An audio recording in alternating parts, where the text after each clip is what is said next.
chez Action. C'est parti! J'ai commencé par ce petit panier tressé en plastique, donc que j'ai payé quelque chose comme 50 centimes et que je vais décorer avec ce rouleau de corde que j'ai payé 1,40 €. Et donc ce que j'ai fait, c'est très simple, j'ai complètement recouvert ce petit panier avec ma corde.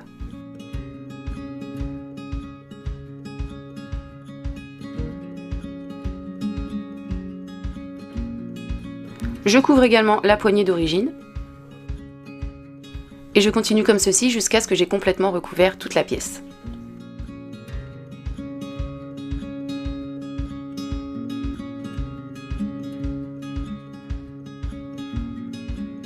Une fois que j'y suis, je sécurise avec de la colle forte et je coupe.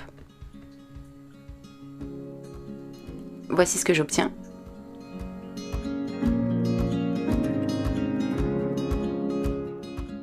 Je continue avec deux petits morceaux de corde. J'y enroule autour de la ficelle colorée, donc je fais un petit nœud.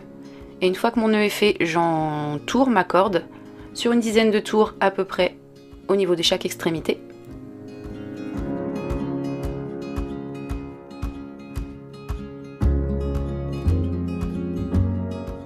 Une fois que c'est fait, je scelle avec de la colle.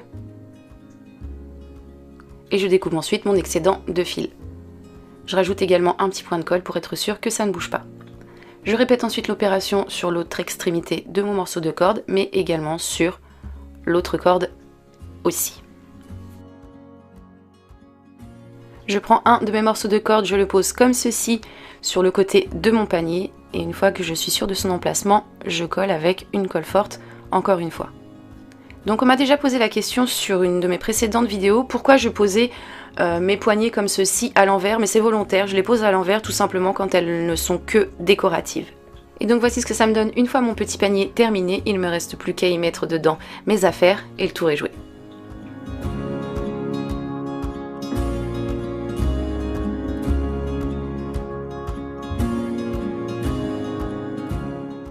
Et voici le résultat.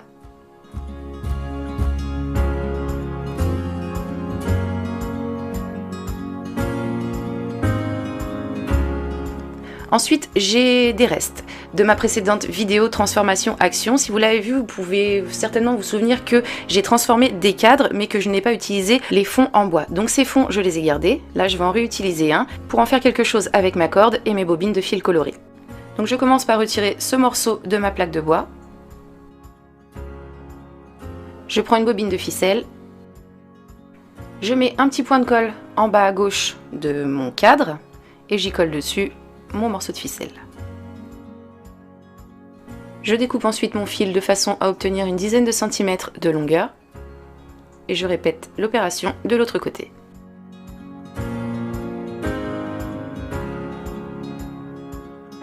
Et donc voici ce que j'obtiens. Je continue ensuite avec cette corde que je vais elle venir coller à ce niveau, donc sur mon fil bleu, en laissant un petit peu d'excédent de corde dépasser, je dirais, sur environ 2-3 cm. Il faut savoir que ça va donner des franges, donc si jamais vous répétez cette création, sachez que c'est à vous de choisir la longueur des franges que vous souhaitez par la suite.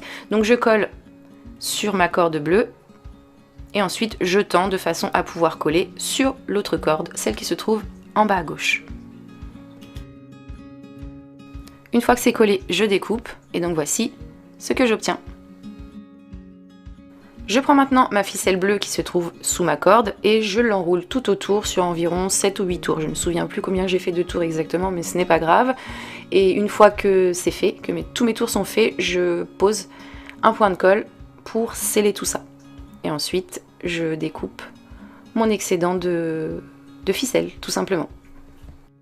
J'ai ensuite répété l'opération de l'autre côté de façon à obtenir ceci, et ensuite j'ai tout simplement enchaîné les morceaux de ficelle et les morceaux de corde en changeant de couleur de ficelle à chaque fois. J'ai également coupé mes petites franges au fur et à mesure pour être tranquille, et ensuite j'ai continué.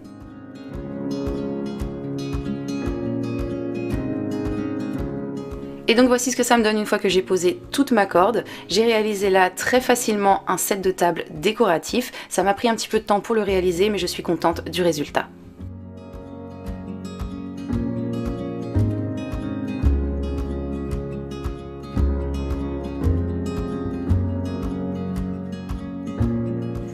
J'ai ensuite transformé ce set de table rond que j'ai dû payer quelque chose comme 50 centimes. Donc je vous cache pas que je ne savais absolument pas quoi faire avec ce set de table. Je l'ai plié dans tous les sens et j'en suis arrivée à cette conclusion. Donc je l'ai plié en deux pour commencer et ensuite en quatre. Ça m'a donné un pli à ce niveau, une fois que je l'ai déplié. Et donc au niveau de ce pli, je vais venir faire un petit point qui va être supprimé ensuite. Donc voilà, une fois mon point fait, j'appuie de nouveau dessus pour avoir un marquage à ce niveau. Je vais venir le rabattre à l'intérieur, donc en faisant le pli dans l'autre sens du coup, et je viens le caler ici. J'appuie un petit peu sur toute la matière et ensuite je vais venir mettre de la colle entre ces deux parties pour les sceller ensemble. Donc je colle et ensuite je maintiens pendant le temps de séchage avec des petites pinces.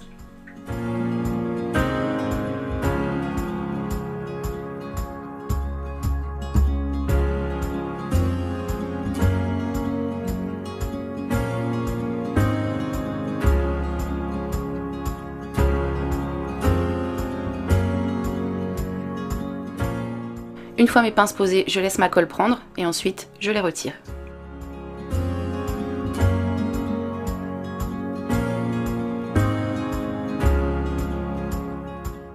Voici ce que ça me donne. Je répète ensuite l'opération de l'autre côté, donc j'aplatis de nouveau, j'obtiens un pli que je viens rabattre à l'intérieur pour venir le caler à ce niveau.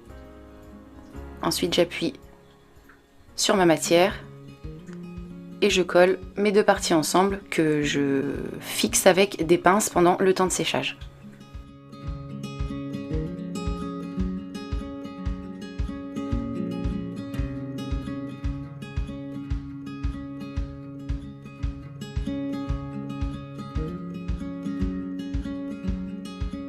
J'attends que la colle prenne et ensuite je supprime les pinces.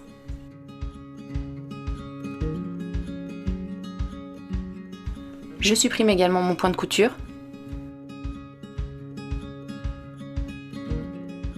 Ensuite, ces deux parties-là, je vais venir les coller à ce niveau.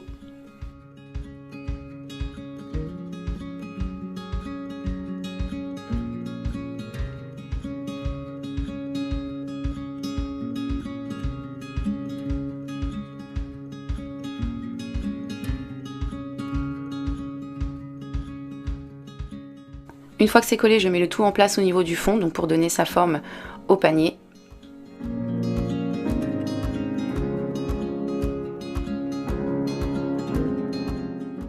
J'ai ensuite pris un morceau de corde, j'y ai enroulé autour sur une dizaine de tours de la ficelle colorée, que j'ai collé ensuite à l'arrière du panier.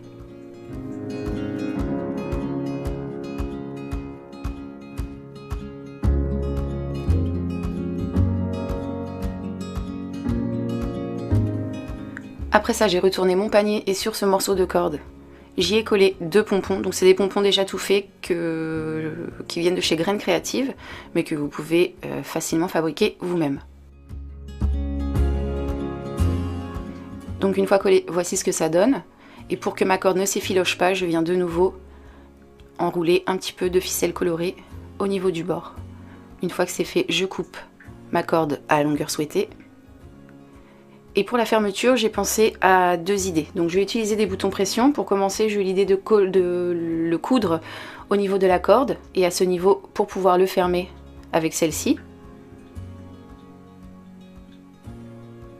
Donc vous voyez, ça s'ouvre et se ferme facilement.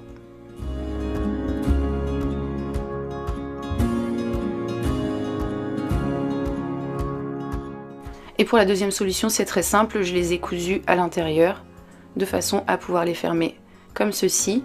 Et j'ai également mis une petite cordelette pour un peu de fantaisie que je viens tout simplement rabattre dessus. Et donc voilà, j'ai réalisé très rapidement et très facilement des petits paniers make-up, donc je suis vraiment contente à partir de sets de table qui ne m'ont coûté que 50 centimes.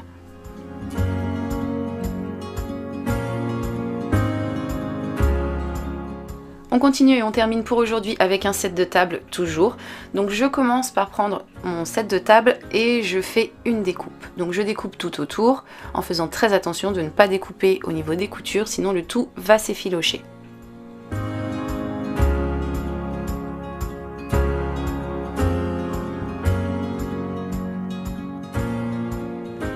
Ici et là, on peut voir que je n'ai pas touché au fil, donc ça ne va pas bouger. Par contre ici, en finissant ma découpe, j'ai été obligée de passer par-dessus. Alors pour que ça ne s'effiloche pas, je viens solidifier le tout avec de la colle.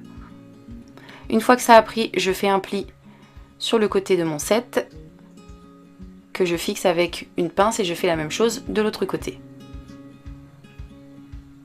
À ce niveau, au niveau du bas, sur environ 2 à 3 cm, je viens ajouter de la colle pour sceller ces parties ensemble. Donc vous avez déjà pu voir ce genre de petite pochette réalisée de la même façon sur une de mes anciennes vidéos, mais là j'avais envie d'un format un peu plus petit, donc je me suis dit pourquoi pas vous montrer qu'on peut raccourcir le set de table sans que ça ne bouge.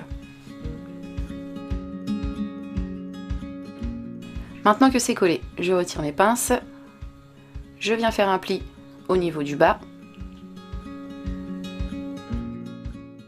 et je colle.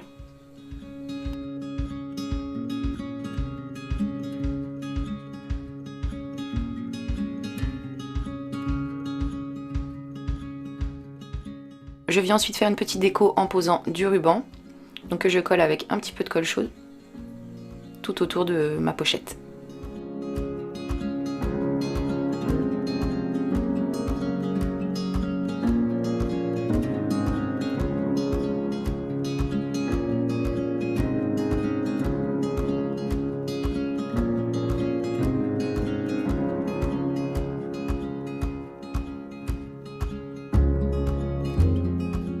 Pour ma fermeture, je couds un bouton pression.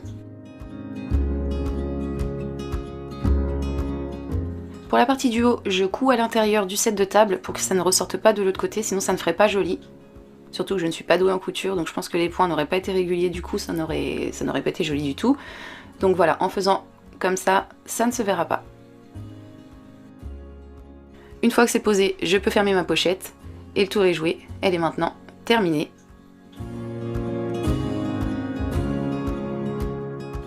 Elle s'ouvre et se ferme facilement. Et voici le résultat. On va avoir terminé pour aujourd'hui. Il y aura une deuxième partie à cette vidéo. Je n'ai pas pu tout mettre dans celle-ci, sinon ça aurait été beaucoup trop long. Et puis je me suis dit pourquoi pas vous mettre la suite plus tard, après d'autres vidéos qui sont prévues. Donc